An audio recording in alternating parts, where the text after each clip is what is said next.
Sua mercê nos sustenta e nos guarda. Deus é fiel, fiel a nós. Bom dia, Ibabe, graça e paz, parte de Deus, nosso Pai, de nosso Senhor Jesus. Esse ambiente é um ambiente muito sagrado. Eu acho que foi numa situação mais ou menos assim que Deus disse a Moisés: tira as sandálias dos seus pés. Essa consciência da presença de Deus que está em todo lugar, que invade todo lugar. Essa consciência de que nós estamos o tempo todo, sempre na presença de Deus. Eu lembro de Rebran Joshua Heschel, um rabino, que disse que o Shabat é uma catedral no tempo. Eu acho muito lindo isso, nós construirmos uma catedral no tempo onde nós estamos na presença de Deus. Que momento tão precioso que temos juntos aqui de exaltar o nome de Jesus Cristo, nosso Senhor. Amém. Eu quero ler com você Mateus, capítulo 16. Ler ou reler, ler ou ler novamente com você, porque já tenho lido Mateus 16 com você. A última vez em que conversamos, eu disse que a relação correta com Jesus é o discipulado. É fazer o caminho de Jesus, do jeito de Jesus, com Jesus.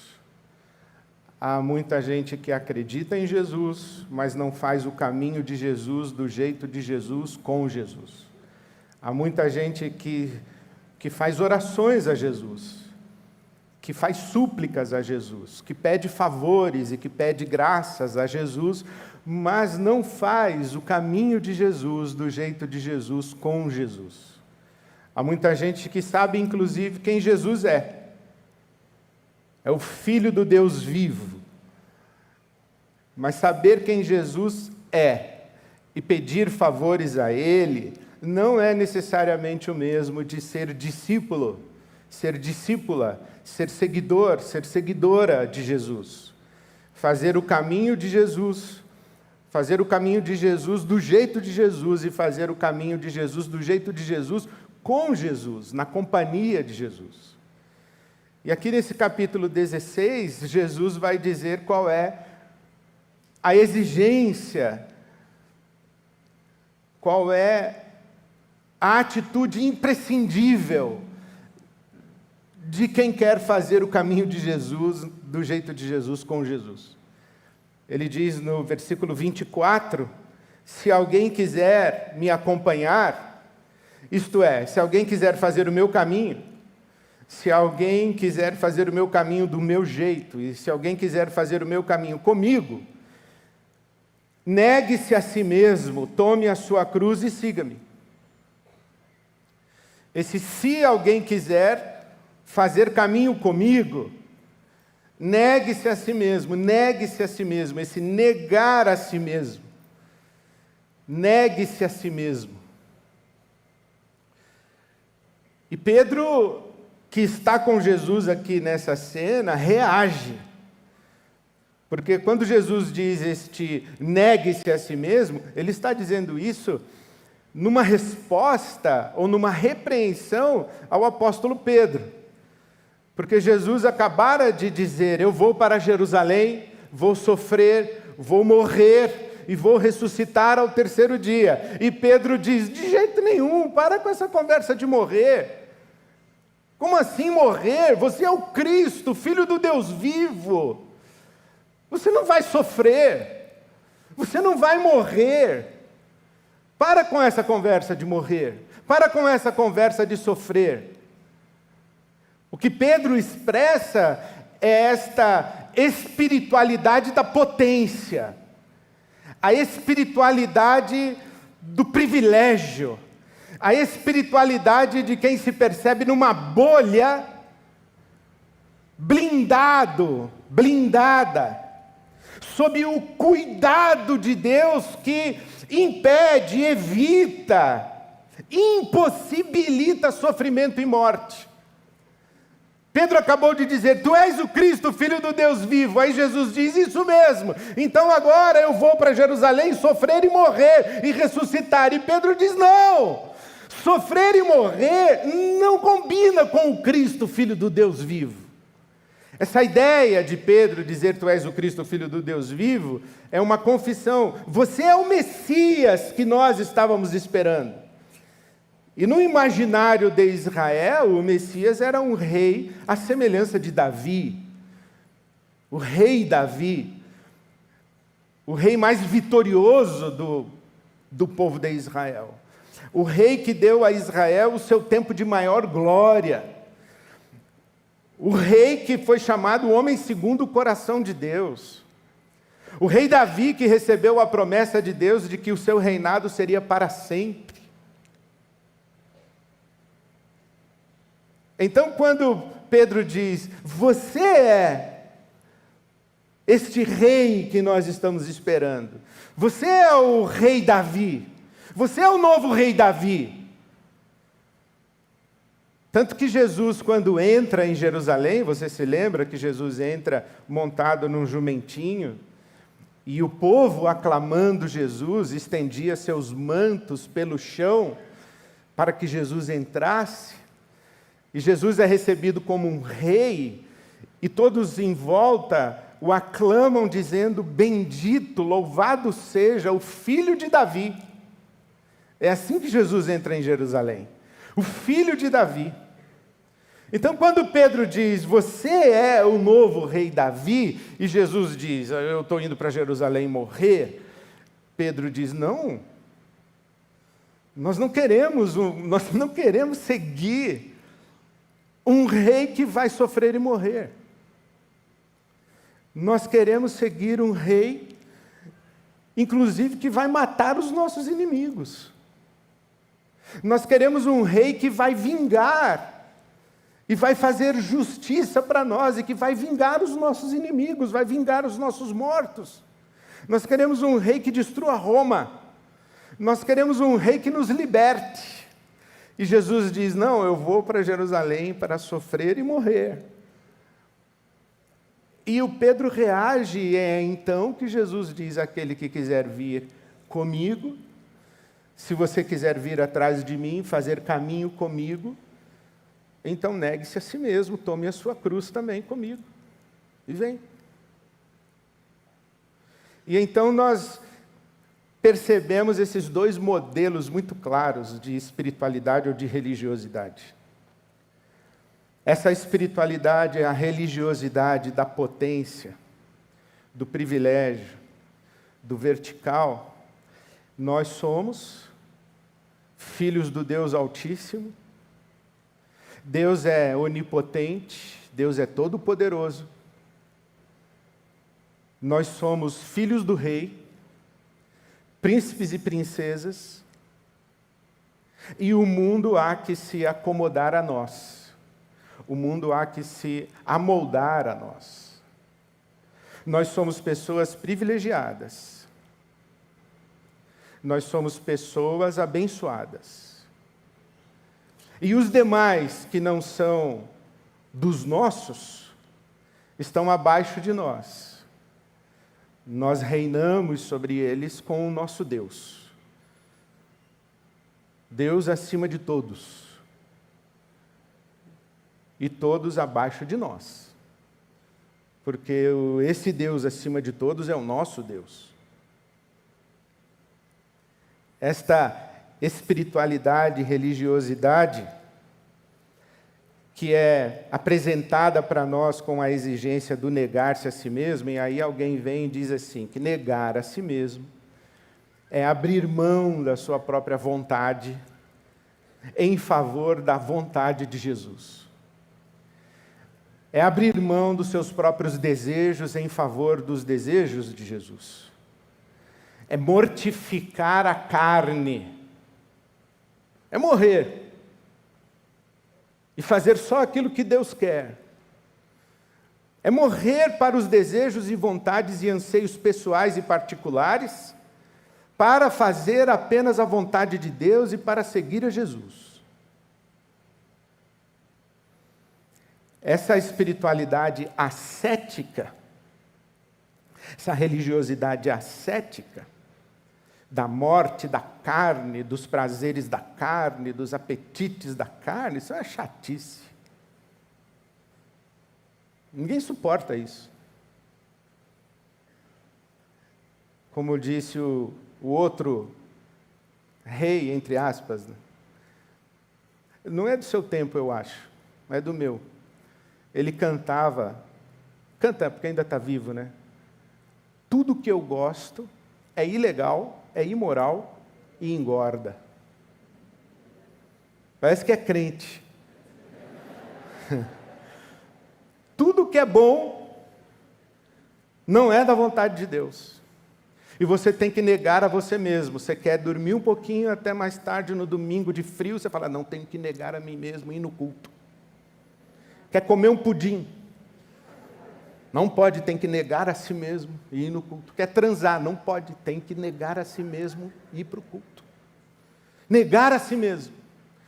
Tudo que é desejo do corpo, desejo da carne, tudo que é sonho e ambição pessoal, você mata. Mata para seguir a Jesus. E isso gera em você algumas coisas. Frustração, porque a vida sem prazer é uma chatice, é um negócio insuportável. Você vive frustrado e frustrada, porque falta aquele pudim. Falta aqueles 10 minutos a mais de um soninho. Falta aquele gozo da transa, falta. Mas você negou a si mesmo para seguir Jesus, então você vive com um senso de falta constante. Você vive frustrado, frustrada. Só que você não consegue viver desse jeito o tempo todo, então você dá uma escapada. Aí entra na culpa. Por que eu fui fazer isso? Eu não vou fazer mais. Aí você vai no culto domingo, vem chorando na frente, fala, Jesus, eu não faço nunca mais, me perdoa. Mentira, você vai fazer semana que vem. Aí você vive frustração e culpa. Mas você tenta fazer a vontade de Jesus e negar a si mesmo, você tenta. Aí você fica com um certo ressentimento quando você vê alguém comendo pudim. Como é que pode Deus abençoar essa pessoa? Eu aqui, salivando. Aí você fica com ressentimento de Deus, porque acontecem coisas ruins na sua vida, e você diz assim, mas eu que neguei a mim mesmo, eu que estou me privando de prazeres, eu que estou mortificando a minha carne, e essas coisas acontecem comigo. Aí você vive essa espiral, e você se torna cada vez mais rigoroso, mais rigorosa, com o seu comportamento perfeito para seguir a Jesus. Negando a si mesmo, negando a si mesma, buscando uma vida virtuosa, e daqui a pouco você começa a acreditar que você realmente tem virtudes. Aí você se levanta num culto e diz assim, graças te dou, porque não sou como esses demais, corruptos, adúlteros, comilões, beberrões. Graças te dou porque não sou que nem eles. E aí você desenvolve um sentimento de que você merece mais que os outros. De que você tem direito de julgar os outros. Que você tem direito de excluir os outros porque você faz parte de um grupo muito seleto de pessoas. Que grupo seleto de pessoas? As pessoas que se sacrificam em nome de Deus e em favor de Deus, abrem mão de prazeres, e agora são especiais aos olhos de Deus e mais merecedoras de bênçãos e favores desse Deus. Aí a sua espiritualidade e a sua religiosidade coloca você no andar de cima dos demais humanos.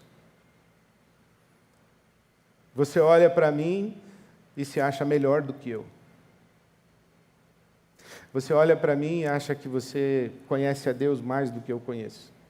e que você merece de Deus mais do que eu mereço.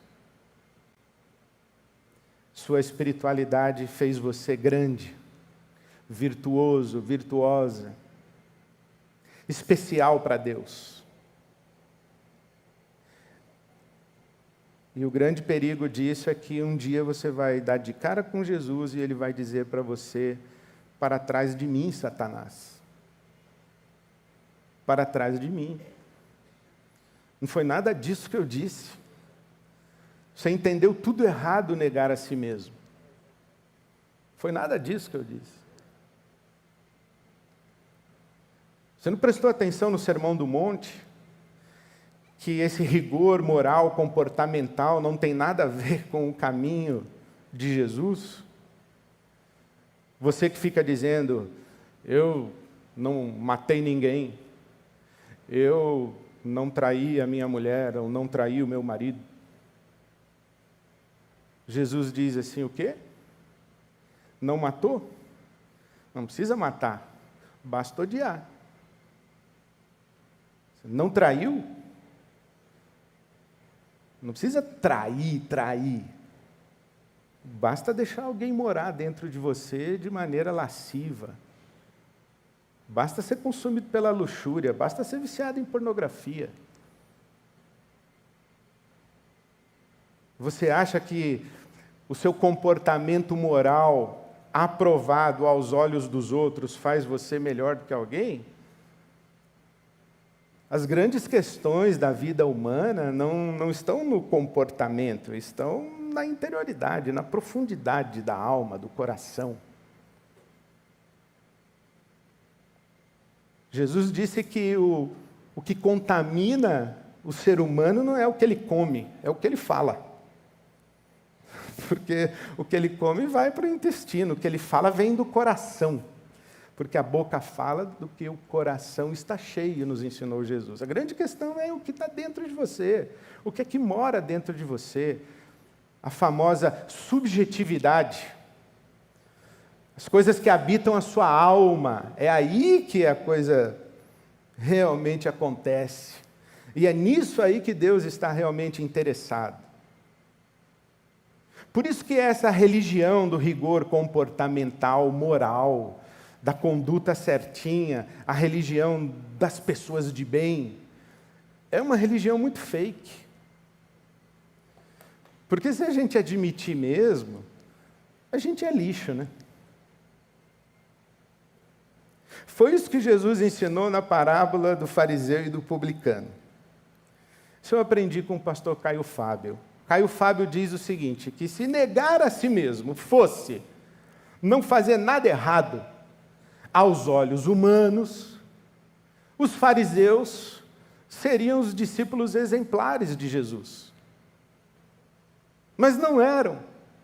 Se você ler na sua Bíblia, Lucas capítulo 18, você vai ver o fariseu orando: graças te dou porque não sou como essas pessoas aí pecadoras. Enquanto o outro pecador disse: tem misericórdia de mim porque eu sou pecador. Aí Jesus diz assim, que esse que orou, tem misericórdia de mim porque sou pecador, foi abençoado. E o que era perfeitinho, desceu do templo, foi embora do templo vazio da graça de Deus. Porque não falou com Deus, falou de si para consigo mesmo, elogiou-se.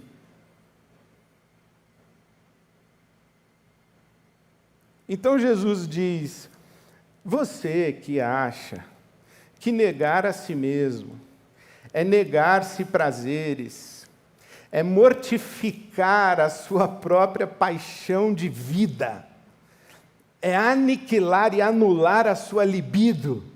Você que acha isso, você não entendeu o que eu falei. O Paulo diz a mesma coisa. Eu quero ler para você Colossenses capítulo 2. Já que vocês morreram com Cristo, negaram-se a si mesmos, tomaram a cruz e seguiram Jesus, já que vocês morreram com Cristo,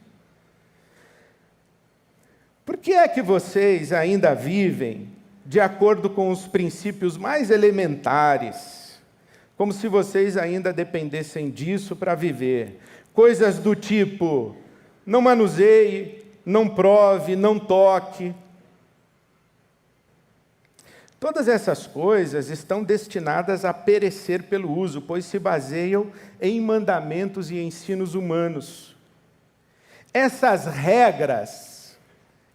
regras têm de fato aparência de sabedoria, com sua pretensa religiosidade e falsa humildade e severidade com o corpo. Vou ler de novo para você, é Bíblia, tá? Colossenses 2, eu comecei a ler no versículo 20, agora eu estou no versículo 23.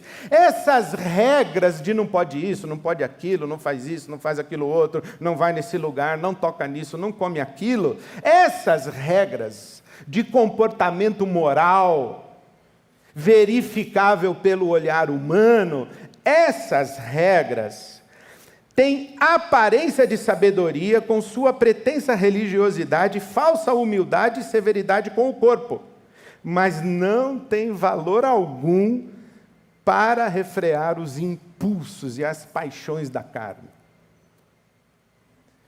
Olha que impressionante isso. Jesus não está falando de uma religião de comportamento moral. E não está falando de uma religião sem prazer, sem alegria, sem pulsão de vida. Não está falando disso. Ele está falando de uma outra coisa. Que coisa é? O que é o negar-se a si mesmo? O Paulo entendeu. O Paulo entendeu e disse o seguinte em Filipenses capítulo 2, versículo 5 em diante. Vivam do mesmo jeito que Jesus viveu. Ele era em forma de Deus, mas ele não se agarrou a isso.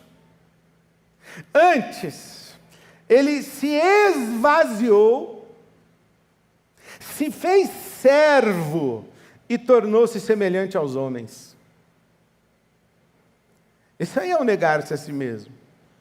Se fez servo, tornou-se semelhante aos homens. Eu acho que é interessante que o Paulo, em Filipenses 2, ele não está dizendo que Jesus desceu uma escada com vários degraus. Deus, homem, servo, crucificado. Não, ele não diz isso. Ele diz que Jesus desceu um degrau só. Deus, servo, isto é, ser humano. A nossa humanidade está na nossa condição de servos de Deus e servos uns dos outros. Negar-se a si mesmo tem a ver com a descoberta de que nós não somos o centro do mundo, de que Jesus é o centro do mundo, não há santo como tu. Nós acabamos de cantar. Felipe dos Anjos nos conduziu em louvor a Deus, em oração, dizendo, nós estamos na tua presença para viver na tua presença, para fazer a tua vontade, não há santo como tu. O mundo gira ao redor de Jesus, não ao redor de nós. Deus não tem obrigações para conosco, Deus não tem obrigações de recompensar os nossos méritos, se é que existissem. Deus não tem obrigação de nos blindar para impedir que coisas ruins nos aconteçam. O mundo não gira ao redor de nós. Deus não tem obrigação de fazer com que seja dia de sol no piquenique que você marcou. Que seja dia de sol no dia do seu casamento no jardim. Deus não tem essa obrigação. O mundo não gira ao seu redor. Deus não fala para os agricultores assim, olha, desculpa aí, eu não vou mandar chuva, porque é casamento da Patrícia. E ela marcou no jardim. E a Patrícia, ela se nega. Ela abre mão de tantos prazeres, ela se sacrifica tanto, e ela me pediu, eu vou fazer esse favor para ela. Que religião é essa de maluco? Negar-se a si mesmo é dizer, eu não sou o centro do mundo. Negar-se a si mesmo é viver para o outro. É descentrar-se. é deixar de viver para o seu próprio ego, deixar de viver olhando para o seu próprio umbigo. Porque é essa atitude de eu sou o centro do mundo que nos escraviza e nos aprisiona. E quando a gente pensa assim, olha, negar-se a si mesmo é uma afirmação negativa, restritiva, castradora, limitadora da vida e da existência, ao contrário, negar-se a si mesmo é o caminho de libertação.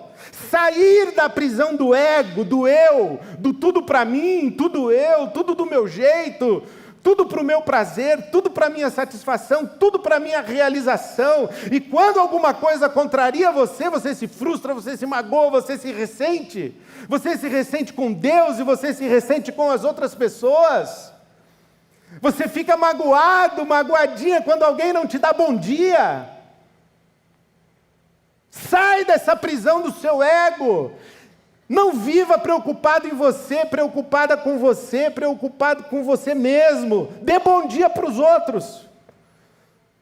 Você é do tipo de pessoa que chega em casa e fala assim, o vizinho do 7º andar é um antipático, entrou no elevador e não me deu nem bom dia. O antipático é você que não deu bom dia para ele. Você pensa o quê? Que o mundo gira ao seu redor? Deus me frustrou, Deus não responde a minha oração, Deus está me deixando falando sozinho. Por que aconteceu isso comigo? Você não é o centro do mundo. Negar-se a si mesmo é descobrir isso, que Jesus é o centro do mundo, e o caminho de Jesus, do jeito de Jesus, com Jesus, é o caminho de libertação.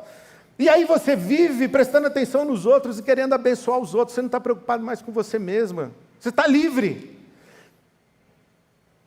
Santo Agostinho diz isso, que só o amor liberta. E o que é o amor? O amor é enxergar o próximo, é enxergar o outro. Liberta do quê? Liberta dessa prisão do ego. Faz a gente viver para o outro. Faz a gente viver constrangido com a graça de Deus na nossa vida. Prestando atenção no outro. Se você quer comer o pudim, meu irmão, come. Mas divide. Não é comer tudo.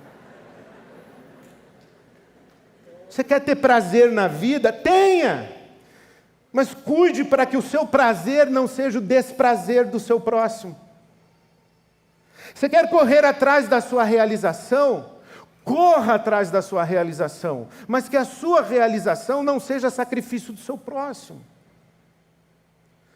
Você quer ter paz e viver bem e dizer assim, eu tenho o direito de ser feliz? Então seja, corra atrás da sua felicidade, mas cuide para que no caminho da sua felicidade você não atropele os outros. Não use os outros para a sua felicidade. Não subtraia a felicidade dos outros para a sua felicidade. Porque esse é um caminho de morte. Isso aí é que é a sua prisão. Eu o tempo todo. Jesus diz, esse não é o meu caminho. E o Paulo diz, é mais ou menos assim, tradução na linguagem atualizadíssima. O cara é Deus, mas aceitou ser humano que nem a gente. Veio aqui, lavou os nossos pés, perdoou os nossos pecados, não ficou xerifando a vida de ninguém, não agiu como delegado da vida de ninguém, não condenou ninguém, ofereceu perdão, estendeu a graça de Deus, não vingou ninguém, não matou ninguém, inclusive morreu por nós. Esse é o caminho dele. Então, quem quiser fazer o caminho de Jesus, do jeito de Jesus e com Jesus, esqueça de si e comece a prestar atenção em quem está em volta. Porque a maneira como a gente serve a Jesus é servindo o nosso próximo. Eu hoje falo com você com o meu coração extremamente constrangido. Extremamente constrangido.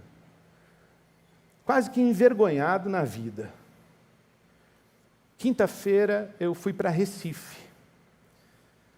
E fui visitar a Igreja Batista em Coqueiral, que tem um Instituto Solidário com quem a IBAB tem o privilégio de trabalhar em parceria em Recife. Eu fui visitar aquela igreja que foi absolutamente destruída pela força da chuva e das águas. Água no teto. A igreja agora é um centro de serviço comunitário. É uma linha de montagem de cesta básica, colchão para tudo que é lado. E na grade da porta da igreja, as pessoas segurando a grade, olhando com um olhar perdido lá para dentro, esperando uma marmita de comida quente para o dia, um colchão onde possam dormir, uma cesta básica para o mês. E o pastor José Marcos falou assim: Ed, vou mandar comigo pela comunidade? Eu fui. E eu vi lugares, e eu vi a destruição daquela comunidade. E em uma das casas eu falei para o Zé Marcos: morava alguém aí? Porque era uma casa que você não ficaria dentro 5 minutos. Eu falei: morava alguém aí? Ele disse: morava não, Ed, mora. A água destruiu, mas a família ainda mora aí, porque ela não tem para onde ir.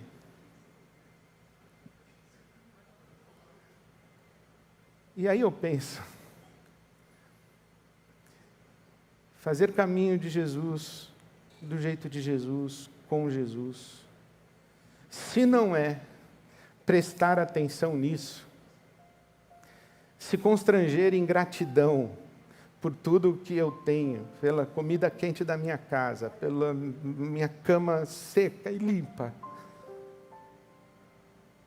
pela família em volta da minha mesa, pela roupa que eu visto, e dizer: Senhor, eu não sei explicar por que eu tenho tudo isso. E eu tenho dito a vocês repetidas vezes que existem apenas 2 maneiras de nós respondermos à graça de Deus: gratidão e generosidade. Eu não sou melhor do que aquelas pessoas de Recife. Eu não sou melhor do que as pessoas da África, da Índia, da China. Eu não sou melhor. Eu não tenho o que tenho e não sou o que sou, porque eu sou especial aos olhos de Deus. Eu não sei explicar. Mas uma coisa eu sei, é que Deus espera de mim que eu enxergue isso e que eu viva de maneira generosa, prestando atenção no meu próximo e dizendo para ele: esse pão aqui está uma delícia, você quer um pedaço? Eu não estou com frio, você quer um pouquinho da minha manta? Eu tenho abraço e acolhimento, você quer um abraço também? Isso é negar a si mesmo. É deixar de viver egocentricamente, egoisticamente. E no caminho de Jesus, do jeito de Jesus, com Jesus, e ir abençoando pessoas por onde a gente passa. Do jeito que dá. Do jeito que a gente pode. Pensando nos outros. Como servir, como abençoar. Negar a si mesmo não é uma palavra negativa, restritiva, castradora, limitadora do prazer da vida. Não. Negar a si mesmo é uma palavra positiva, libertadora, que apresenta um outro caminho de existência, em que a gente não vive o ciclo maldito de frustração, culpa, ressentimento, julgamento, condenação, que a gente não puxa a faca para tirar a orelha de ninguém. A gente é liberto. Liberto para quê? Para Cristo viver em nós e para a gente abençoar pessoas em seu nome. Eu oro que você experimente essa libertação. Que você experimente esse encantamento com a pessoa de Jesus e que esse encantamento seu com Jesus seja suficiente para você até esquecer de si mesmo. Você se encante tanto com Jesus e que o brilho dele resplandeça na sua face, que você se esqueça de você mesmo, e faça caminho com Ele, do jeito dEle, o caminho dEle, abençoando pessoas, servindo, lavando os pés, estendendo perdão, abençoando. E eu tenho certeza que a sua vida será realmente vida que Jesus chama de vida abundante. Abundante. Você vai ser livre, você vai ser bênção no mundo, você vai ser presença e graça de Deus no mundo, e você vai experimentar uma libertação e um constrangimento, e seu coração vai explodir em gratidão, e você vai começar a viver procurando a quem abençoar e como eu posso ser generoso. Você não vai viver do tipo, como é que eu ganho mais? Você vai viver do tipo, como é que eu abençoo mais? Você não vai viver do tipo para mim, você vai viver do tipo para nós. Enfim, você vai ser Jesus no mundo. Jesus vai estar em você, com você. Amém.